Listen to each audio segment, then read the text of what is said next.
नमस्कार, मैं हूं डॉक्टर प्रसून कुमार मिश्र और आज विशेष कार्यक्रम में आप देखेंगे हमारा संवाद। और हम बात कर रहे हैं आज श्री चित्रकूट तुलसी पीठाधीश्वर जगतगुरु रामानंदाचार्य स्वामी रामभद्राचार्य जी से। रामभद्राचार्य जी, आपको प्रणाम। आयुष्मान भव। आपसे मिलना और आपके विषय में विचार करना आज पूरे देश की नियति बनेगी या बन रही है। और आपकी बात ध्यान में आते हुए मुझे एक श्लोक भी ध्यान में आता है। नीलांबुज श्यामल कोमलांगम सीता समारोपित वाम भागम पाणो महासायक चारु चापम नमामि रामम रघुवंशनाथम। आपकी परिकल्पना श्री राम के प्रति किस प्रकार की है? कौन सा स्वरूप आप देख पाते हैं? भगवान राम का मैं उपासक तो हूँ बाल स्वरूप का, पर देखता हूँ उन्हें वीर वेश में, सतत वीर वेश में। बाल्यावस्था से लेकर राज्य सिंहासनारोहण पर्यंत भगवान राम कभी हारते नहीं और न अपने अनुगामी को हारने देते हैं। मैं तो ये मानता हूँ कि इस बार जो ऑपरेशन सिंदूर हुआ वो भगवान राम की ही कल्पना के आधार पर हुआ। मोदी जी ने एक निर्णय लिया कि हम और किसी को नहीं मारेंगे, जिन्होंने हमारे निर्दोष पहलगांव के यात्रियों पर आक्रमण किया था उन्हीं को मारेंगे। ये कल्पना राम जी से ही उनको मिली। हनुमान जी ने सुंदरकांड में कहा कि जिन मुहि मारे तिन मैं मारा। तो मैं श्री राम को एक वीर, एक राष्ट्रनायक, एक नैतिक व्यक्तित्व, राष्ट्र मंगल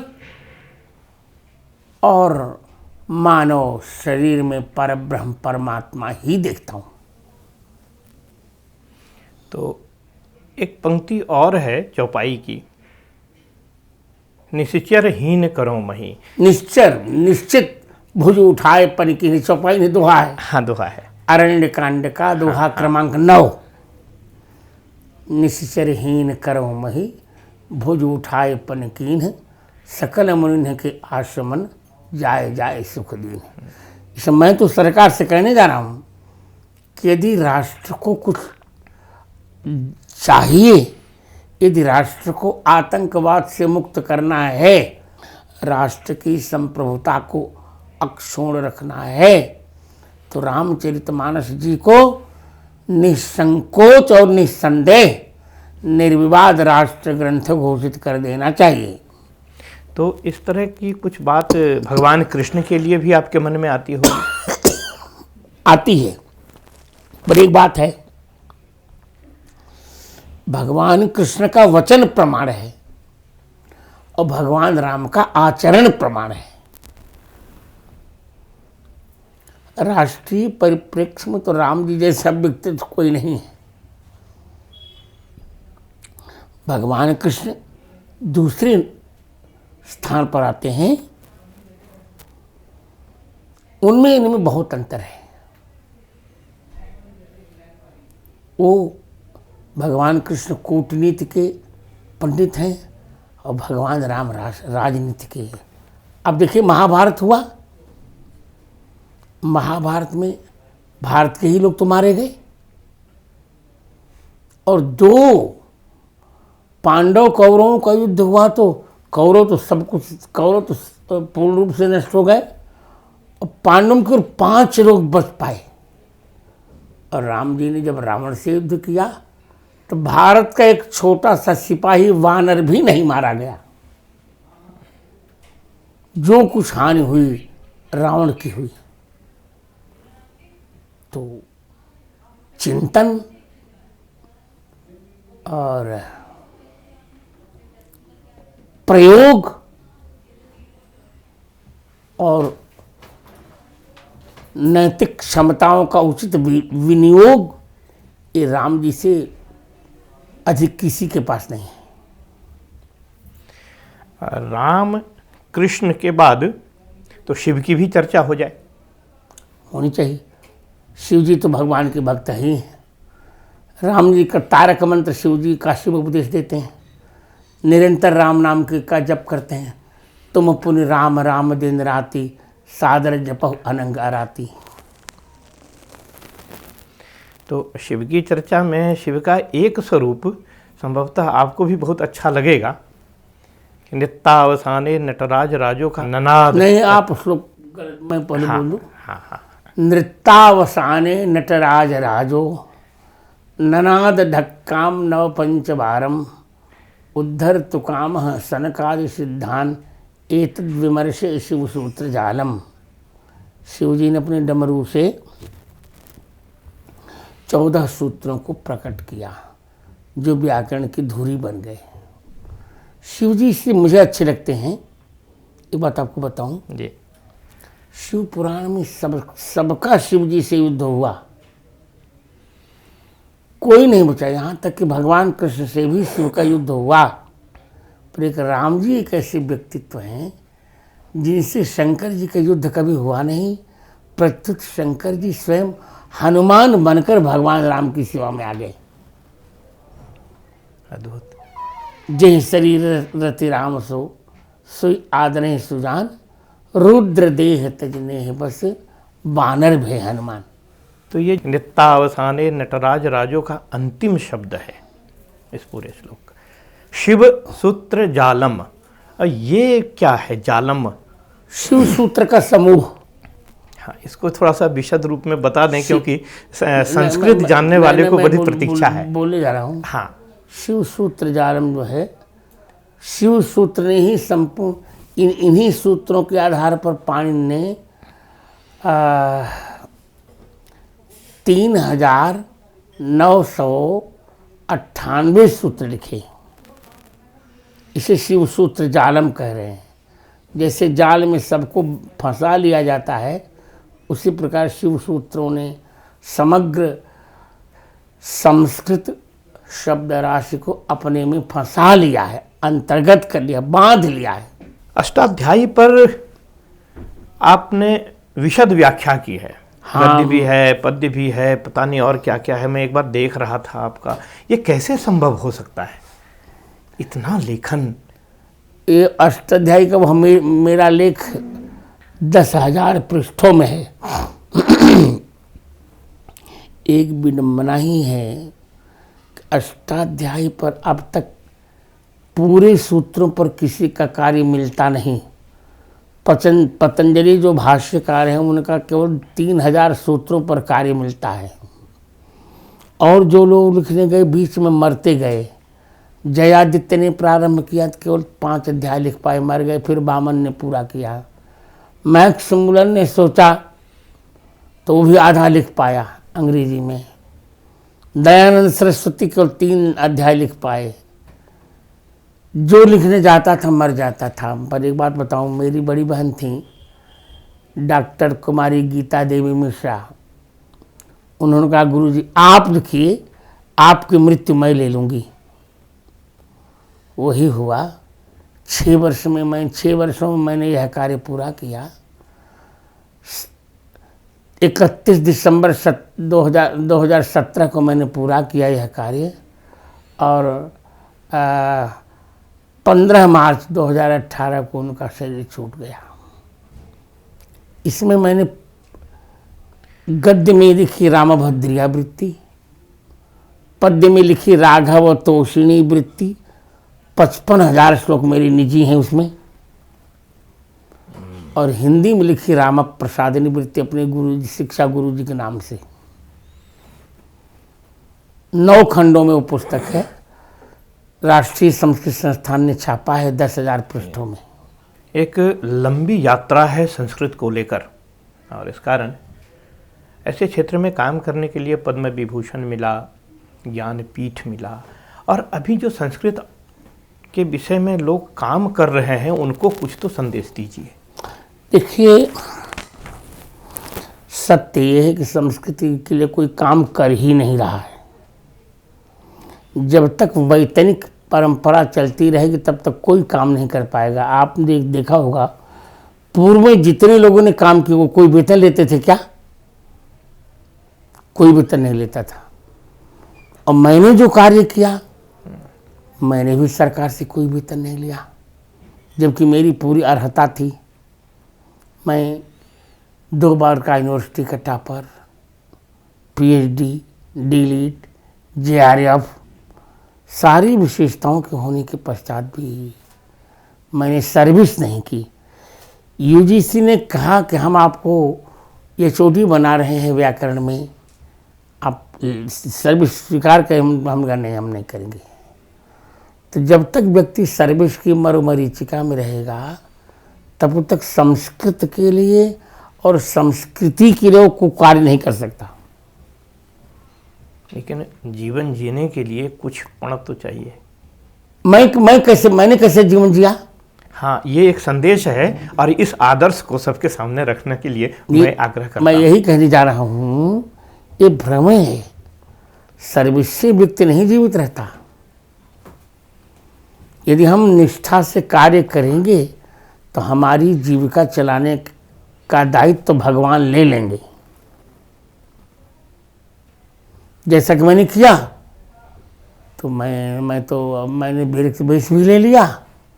और देखिए, मैंने तुलसी पीठ बनाया, भारत का प्रथम, और इंटर कॉलेज बनाया, प्रथम से लेकर इंटर तक दृष्टिहीन और मूकबधिरों के लिए, और जगत गुरु रामभद्राचार्य दिव्यांग राज्य विश्वविद्यालय बनाया, जिसमें सभी दिव्यांग भी पढ़ते थे। अब तो सरकार को दे देते, अब सकलांग भी पढ़ रहे हैं, पर 23 वर्ष तक मैंने अकेले चलाया उसको, केवल दिव्यांग उसमें पढ़ते थे। तो जब व्यक्ति संस्कृत और संस्कृत के लिए समर्पित हो जाता है तो उसकी आवश्यकताएं अपने आप बहुत कम हो जाती हैं। और जब आवश्यकताएं कम हो जाती तो पैसे की आवश्यकता पड़ती ही नहीं, 2 रोटी तो कहीं भी मिल जाती है। तो मेरा मानना है कि यदि संस्कृत और संस्कृत के लिए कार्य करना है तो सर्विस को साथ रखकर आप नहीं कर सकते। आपके जीवन चरित्र को देखने का अवसर मिला। 5 वर्ष के थे, संपूर्ण गीता याद, 7 वर्ष के थे, रामचरितमानस कंठस्थ हो गया। अब अभी की पीढ़ी के लिए कुछ टिप्स दीजिए कि उनकी भी स्मरण शक्ति ऐसी हो जाए कि कुछ तो याद कर सकें लोग। 2 कार्य हैं। अब एक तो मोबाइल ने बर्बाद कर दिया ही इनको, और दूसरे टीवी ने। ब्रह्मचर्य रहा ही नहीं, संयम रहा ही नहीं, तो स्मृति कैसे आएगी? आज तो जैसे हमारे अपने यहाँ कोल्हों में गन्ने को पेरा जाता है, निचोड़ा जाता है, उसी प्रकार आज का युवक असंयम की कोल्हों में अपने ब्रह्मचर्य को निचोड़ रहा है। तो ये जो ब्रह्मचर्य शब्द है और इससे अध्यात्म की बात शुरू हो जाती है, तो आपके आध्यात्मिक जीवन के बारे में आप जानकारी दीजिए। मेरा आध्यात्मिक जीवन तो जन्म के 3 वर्ष से ही प्रारंभ हो गया था, क्योंकि मेरे नेत्र तो जन्म के 2 महीने पश्चात चले गए थे। तो इसलिए आध्यात्मिक जीवन का अर्थ क्या है? पहले मैं आपको अध्यात्म का अर्थ बता दूं। लोग अध्यात्म का अर्थ ही नहीं जानते। स्वभावोध्यात्म मुच्यते, गीता अध्याय 8 श्लोक संख्या 3, उसका भी द्वितीय चरण। स्वभाव ही अध्यात्म है। मैं सेवक हूं, परमात्मा मेरे सेव्य हैं, इसी भाव को अध्यात्म कहते हैं। तो आध्यात्मिक जीवन तो हमारा कुलागत है, प्रारंभ हुआ और मुझे उससे बहुत आनंद आया, और आज भी आनंद आ रहा है। मेरे उपास्य भगवान राम हैं। राम नाम का नित्य 2 लाख जप करता हूं और पढ़ता लिखता हूं। तो आज के अध्यात्म में एक शब्द आ गया है, स्पिरिचुअल। स्पिरिचुअल का कोई अर्थ नहीं है। अंग्रेज अध्यात्म, भारत के ऐसे शब्द हैं जिनका अंग्रेज अनुवाद नहीं कर पाए, एग्जैक्ट वर्ड्स उनके पास नहीं है। अध्यात्म ही ठीक है। अध्यात्म विद्या विद्यानाम वादा प्रवर्ताम हम। ये मेडिटेशन क्या होता है? अंग्रेजों का मुझे हमारा ध्यान। एक जानकारी हम लोग चाहते हैं कि जो प्राचीन भारत के साइंस टेक्नोलॉजी पर आजकल चर्चा हो रही है, कुछ इस पर प्रकाश डालिए। देखिए, हमारे यहाँ की टेक्नोलॉजी पहले बहुत अच्छी थी ही। आप जानते हैं अभी जो विमान बन रहे हैं ये पुष्पक विमान की थ्योरी के आधार पर ही बनाए गए। एक ऐसा विमान था जो बिना ईंधन के उड़ता था। इसे आजकल कंप्यूटर से हो जाता है, तो वो तो मन के चिंतन से उतर जाता था। अभी उतना बड़ा उतना ऐसा विमान ये लोग नहीं बना पाए कि मन के चिंतन से नीचे उतर जाए। तो सब कुछ तो हमारे अध्यात्म से लिया विदेशियों ने। जो कुछ टेक्नोलॉजी विकसित की गई वो हमारे यहाँ से लिया, उसको प्रयोग में ले आए। हम लोग नहीं प्रयोग में ला पाए क्योंकि विदेशियों के आक्रमण से भारत बेचारा जर्जर हो गया था, उसकी मनीषा जर्जर हो गई थी।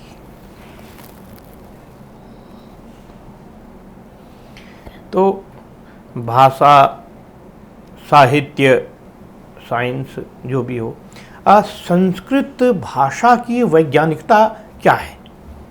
बहुत बड़ी वैज्ञानिकता है। ये तो अनुभव गम्य है। देखिए, अंग्रेज साइंस को विज्ञान कहता है और भारतीय अनुभव को विज्ञान कहता है। ये प्रश्न वही है, जो हमने थ्योरी किया उसका प्रैक्टिकल कर लें, यही विज्ञान है। ज्ञान थ्योरी है, विज्ञान प्रैक्टिकल है। तो इसको संस्कृत की वैज्ञानिकता से कैसे हम लोग? क्यों? ज्ञान विज्ञान योगो नाम सप्तम अध्याय गीता जी में कह दिया। हमको हम जो प्रयोग कर रहे हैं, अब जैसे देखिए आजकल एलोपैथ में शल्य का प्रयोग होता है। शल्य का प्रयोग पहले हमारे यहाँ था, इसीलिए शिव जी ने जब गणपति का सिर काटा तो उनका सिर हाथी के सिर से जोड़ दिया। अभी ऐसा अभी इस बार अभी हम यहाँ अब तक नहीं कर पाए, करने जा रहे हैं, हो जाएगा। अब प्रत्यारोपण तो होने ही लगे हैं कि दूसरों की किडनी में लगा दी जाती है, सब कुछ हो रहा, धीरे सब कुछ होगा। पर आधार भारतीय संस्कृति, भारतीय संस्कृत भाषा ही है। संस्कृत की व्यापकता को लेकर ये काशी और तमिल संगम को कैसे जोड़ें? इसको तमिल के शब्द संस्कृत में नहीं आए, पर संस्कृत के शब्द तमिल में गए। उनके आधार पर हम जोड़ सकते हैं, पर मैं तो यही कहूँगा कि जोड़ने की आवश्यकता नहीं है। संस्कृत के शब्द स्वयं इतने संस्कार निष्ठ हैं कि उनको अन्य भाषाएं ले लेती हैं, संस्कृत किसी से कुछ नहीं लेती। तो ऐसा संपूर्ण विश्व में भी कहीं देखने को मिलता होगा? हाँ, बहुत। जी। मैंने तो देखा है। मैं जब अमेरिका गया था तो वहाँ न्यू जर्सी में 100 ऐसे युवक देखे मैंने जो क्रिश्चियंस थे, पर इतनी अच्छी संस्कृत भाषा में, इतनी अच्छी शब्दावली उनकी, इतना अच्छा बोल रहे थे कि इतना आज का भारतीय नहीं बोल पाता। तो मैं भारतीय युवकों से कहूँगा कि संस्कृत का उसी प्रकार तुम अभ्यास करो जैसे अंग्रेजी का करते हो। तो छोटे छोटे बच्चों को लोग अंग्रेजी ज़्यादा सिखा रहे हैं, संस्कृत के प्रति ये भूल है। और नई शिक्षा में हम लोगों ने ऐसा तय किया है कि संस्कृत का पाठ्यक्रम हम निश्चित करेंगे और बालक संस्कृत सीखना से प्रारंभ करेंगे। एक बात, आप तो कई भाषाओं के भी जानकार हैं और दिव्य चक्षु, प्रज्ञा चक्षु, दिव्य चक्षु, और इस स्थिति में इतने ग्रंथ लिखना और इतने पीठों की व्यवस्था करना, यूनिवर्सिटी की व्यवस्था करना, ये आम लोगों के लिए ये किस प्रकार की बात है? सामान्य लोग तो सोच नहीं सकते हैं। जो आपने कर दिखाया, तो एक बार कम से कम इन सारी जितनी भी आपकी स्थापित चीज़ें हैं जानकारी लोगों को तो हो। तो सोशल मीडिया से आजकल हो रही है। सही बात है। और मुझे बहुत कुछ कहना नहीं, पर इतना कहना है कि हमने एक व्यवस्था सोची और पहला कार्य सोचा कि दिव्यांगों का पहले उन्नयन हो। हम जिनको विकलांग कहते थे, मोदी जी इत्यादि, इन लोगों ने अब सोचना प्रारंभ किया। मैंने 2001 में ही विकलांग विश्वविद्यालय बना लिया था। तो देखिए, हमें काम करते रहना चाहिए। श्रुति कहती है कुर्वन् नैवेह कर्माणि जिजीविषेत् शतकं समाः। कुर्वन् माने दूसरों के लिए कर्म करते हुए हमें 100 वर्ष जीने की इच्छा करनी चाहिए। तो ये हम लोग ये मानकर चलते हैं कि इस क्षेत्र में जो आपने शब्द का प्रयोग किया विकलांगों के लिए वगैरह वगैरह, तो हम ये मान के चल रहे हैं कि राम भद्राचार्य जी एक क्रांति स्वरूप हैं, आंदोलन स्वरूप हैं। मैंने अपने जीवन में क्रांति ही तो की है। क्रांति तब होती है जब विरुद्ध परिस्थितियों से संघर्ष किया जाता है। और मैं तो कहूँगा कि विरुद्ध परिस्थितियों के साथ मनोयोग से संघर्ष का ही नाम क्रांति है। तो एक मैं पहले बोल लूँ। पहले दृष्टिहीनता के पश्चात मैंने प्रकृति से क्रांति किया, समाज से क्रांति किया, और क्रांति करके समाज को अपनी बात मनवाई। साहित्य की सर्जना की, बड़े बड़े कवियों के, एक कवि एक काव्य भी महाकाव्य नहीं लिख पाता। मैंने संस्कृत में 4 महाकाव्य लिखे, हिंदी में 2 महाकाव्य लिखे और समाज की सेवा की। लोग एक स्कूल नहीं चला पाते, मैंने यूनिवर्सिटी 23 वर्ष चला कर दिखाया। तो मैं ये मानता हूँ कि जब व्यक्ति भगवान का स्मरण करके कार्य करता रहेगा तो वो अपने सारे प्रकल्पों को सजगता से पूर्ण कर सकेगा। संकल्प जब संकल्प में सात्विकता और सत्यनिष्ठा आती है तो प्रकल्प अपने आप पूर्ण हो जाते हैं, वहाँ कोई विकल्प नहीं आ पाता। तो एक बात, एक जगत गुरु विश्व गुरु का कैसा स्वरूप देखता है, कैसा स्वरूप चाहता है, और समाज को कैसा स्वरूप चाहना चाहिए, कैसा चाहिए? ये तो आप मेरे जीवन के बर्तन से ही देख लीजिए। जगत गुरु, पहली बात तो जगत गुरु वो हो सकता है, आज तो सभी जगत गुरु लिखने लगे हैं, हम कौन रोके उनको। जगत गुरु को पहले तो संस्कृत भाषा पर बहुत उत्कृष्ट अधिकार होना चाहिए। दूसरे, जगत गुरु को और कुछ न करे तो न करे भले, पर 3 ग्रंथों पर भाष्य लिखना चाहिए। श्रीमद् भगवद गीता पर, ब्रह्म सूत्रों पर और 10 उपनिषदों पर।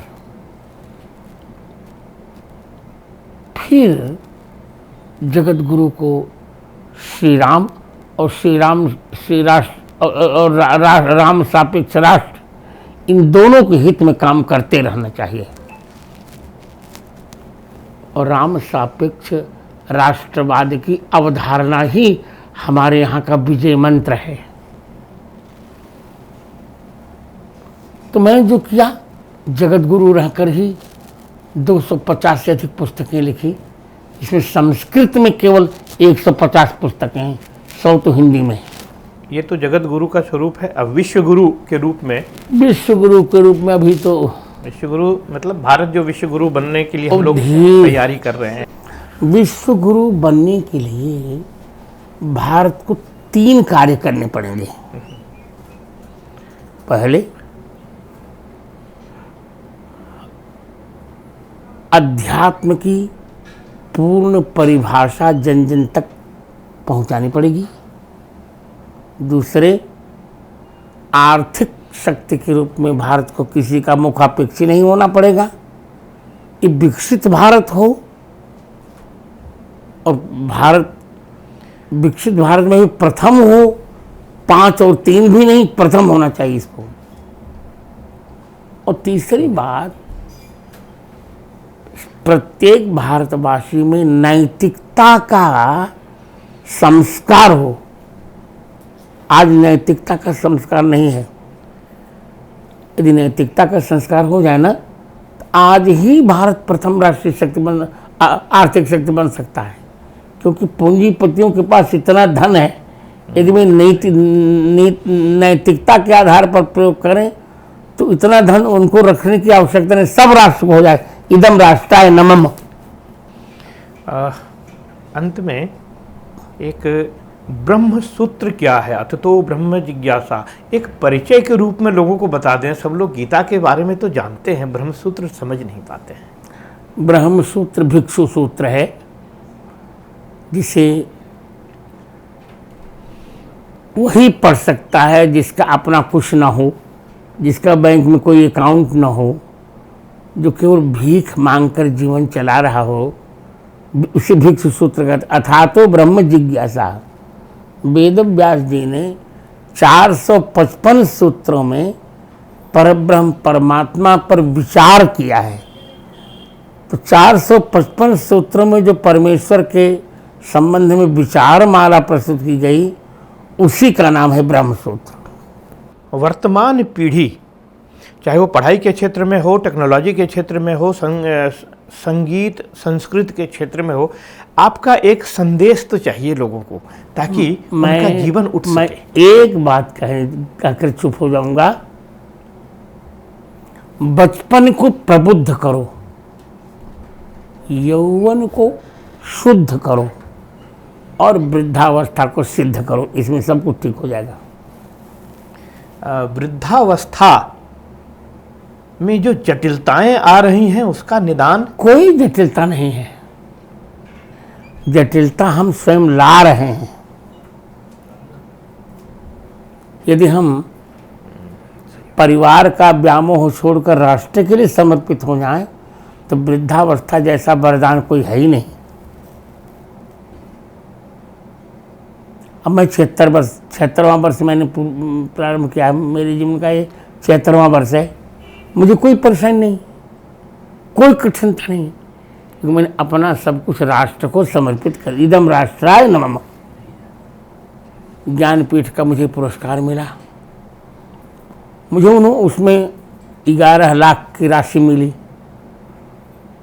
और मेरे पास कोई अकाउंट नहीं। मैंने कहा कि ये प्रकाशन निधि में डाल दिया जाए, इसी से पुस्तकें प्रकाशित होती रहेंगी।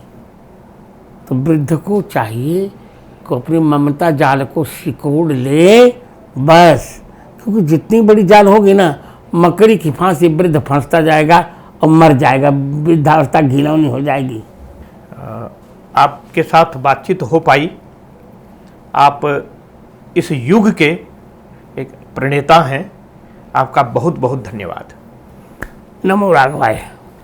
तो ये कुछ उदात्त विचार हम लोगों ने सुने स्वामी रामभद्राचार्य से। तो आज के इस कार्यक्रम में इतना ही। आप बने रहिए संसद टीवी के साथ। नमस्कार।